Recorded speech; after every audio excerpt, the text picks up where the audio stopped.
Dagdag kaalaman po. Narinig nyo na ba na masama yung kulang sa tulog? Pero paano kaya kung sobra naman sa tulog?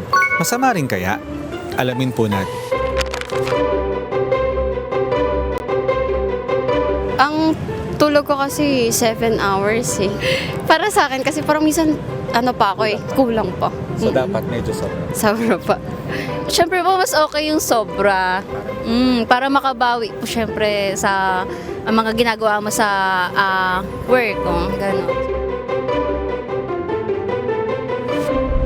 Alam nyo ba, ayon sa mga eksperto, ang sobrang tulog higit sa 9 hanggang 10 oras araw-araw maaring magdulot ng iba't ibang health problems, gaya rin ng kulang sa tulog.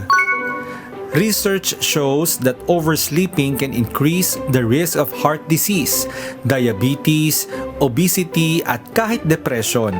Isa sa mga dahilan nito ay maaring ang disrupted sleep cycle na nakakaapekto sa overall body function.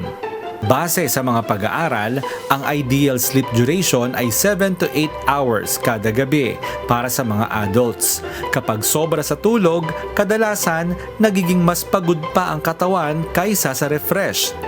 Kung madalas kang oversleeping, maganda sigurong suriin mo ang lifestyle mo. Pwede itong dulot ng stress, unhealthy habits, o posibleng medical condition. Ang mahalaga, sundin ang tamang oras ng tulog at maging aktibo sa araw. Kaya po, yung kulang, masama rin. Pag sobra, masama rin naman. Ang payo po ng mga eksperto, 7 to 8 hours of sleep para sa mas malusog na pangangatawan.